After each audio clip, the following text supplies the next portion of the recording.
పేరు సందీప్.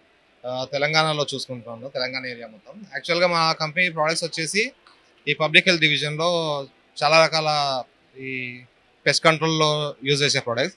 అండ్ పౌల్ట్రీలో వచ్చేసరికి మనకి ఫ్లైకి సంబంధించి చాలా ప్రాబ్లమ్స్ ఉంటాయి.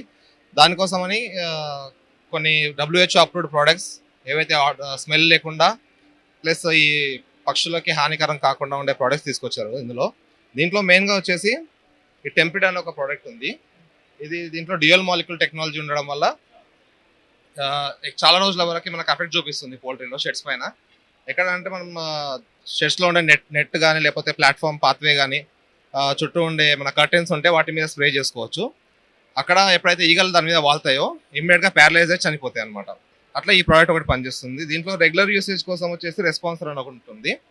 ఇదేమో మనకి ఒకసారి స్ప్రే చేసిన తర్వాత 1 వీక్ వరకు ఎఫెక్ట్ ఉంటుంది. ఇదేమో రెగ్యులర్ అంటే డైలీ మెయింటెనెన్స్ పర్పస్లో యూజ్ చేసుకోవచ్చు. దాంతోపాటు క్విక్ బైట్ అని చెప్పి ఈ ప్రోడక్ట్ వచ్చేసి ఎలా అంటే పెయింట్ అండ్ అప్లికేషన్ గ్రాన్యూల్ లాగా చక్కెర టైప్ ఉంటుంది. దీంట్లో కొద్దిగా వాటర్ కలిపేసి పెయింట్ లాగా చేసి ఇక్కడ వాల్ పైన ఈ విధంగా పెయింట్ చేసుకోవడం వల్ల ఏమవుతుందంటే దీంట్లో ఉండే ఫిరోమిన్స్ ఈగల్ని అట్రాక్ట్ చేస్తాయి. ఆ ఈగలు ఎప్పుడైతే దాని మీద వాళ్తాయో ఇమ్మీడియట్గా నాక్డౌన్ అయిపోయి చనిపోతాయి అనమాట. మన పౌల్ట్రీలో మెయిన్ ప్రాబ్లం వచ్చేసి లార్వా. ఎప్పుడైతే లిటర్ కింద స్టాగ్నేట్ అయిపోతుందో దాంట్లో ఈగలు గుడ్లు పెట్టడం వల్ల లార్వా డెవలప్ అయ్యి ఎక్కువ మోతాదులో ఈగలు వచ్చే ఛాన్సెస్ ఉంటాయి. సో మనం మెయిన్గా లార్వాని కంట్రోల్ చేస్తే అడల్ట్ కంట్రోల్ అయిపోతుంది ఆటోమేటిక్గా.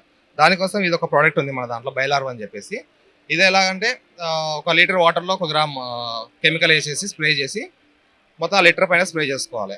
అట్లా మనం ఒక 21 డేస్లో 5 స్ప్రేస్ చేసుకోవడం వల్ల టోటల్గా కంట్రోల్ అయ్యే ఛాన్సెస్ ఉన్నాయి దీంట్లో. అండ్ ఇంకా మేజర్గా ఇంకొక ప్రాబ్లం వచ్చేసి ఎలకలది ఉంటుంది. దీంట్లో పౌల్ట్రీలో ఈ షెడ్స్ పైన గ్యాప్స్ ఎక్కడైతే ఉంటావో లేకపోతే ఎక్కడ కింది నుంచి ఎంట్రీ పాయింట్స్ ఫీడ్ రూమ్స్ అక్కడ హోల్స్ చేసుకొని వస్తూ ఉంటాయి. సో ఇవి కేక్ టైప్లో ఉంటుంది. ఈ పీసెస్ లాగా వేసి ఎక్కడైతే ఎంట్రీ పాయింట్స్ ఉన్నాయో ఆ ప్లేసెస్లో ప్లస్ పైన షెడ్స్ కార్నర్స్లలో అక్కడ పెట్టేసుకోవడం వల్ల ఎలకలు తిని చనిపోతాయి అనమాట. ఇంకోటి ఇది వ్యాక్స్ కోటింగ్ ఉంటుంది. ఎక్కువ రోజులు అట్లాగే ఉన్నా ఖరాబ్ అయ్యే ఛాన్సెస్ ఉండవండి మీకు. ఇప్పుడు ఈ ప్రొడక్ట్స్ రూరల్ ఏరియాస్ లో ఉన్న వాళ్ళు యూజ్ చేయాలంటే మీరు ఎలా సప్లై చేస్తున్నారు? మనకి లోకల్లో డిస్ట్రిబ్యూటర్స్ ఉన్నారు. ప్లస్ అలాగే మన ఎంప్లాయీస్ కూడా రూరల్లో తిరుగుతూ ఉంటారు. మెయిన్ వాళ్ళ డాక్టర్స్ ద్వారా కానీ వాళ్ళకున్న వెటర్నరీ డాక్టర్స్ వాళ్ళ ద్వారా కాంటాక్ట్ అయ్యి తీసుకోవచ్చు మనం. ఇప్పుడు ఇక్కడ వచ్చే విజిటర్స్ ఫీడ్బ్యాక్ ఎలా ఉంది? వాళ్ళు చాలా వరకు ప్రాబ్లమ్స్ ఫేస్ చేస్తున్నారు. ఇప్పటివరకు అయితే వీటికి సంబంధించిన సొల్యూషన్స్ పర్మనెంట్గా అయితే రాలేదు.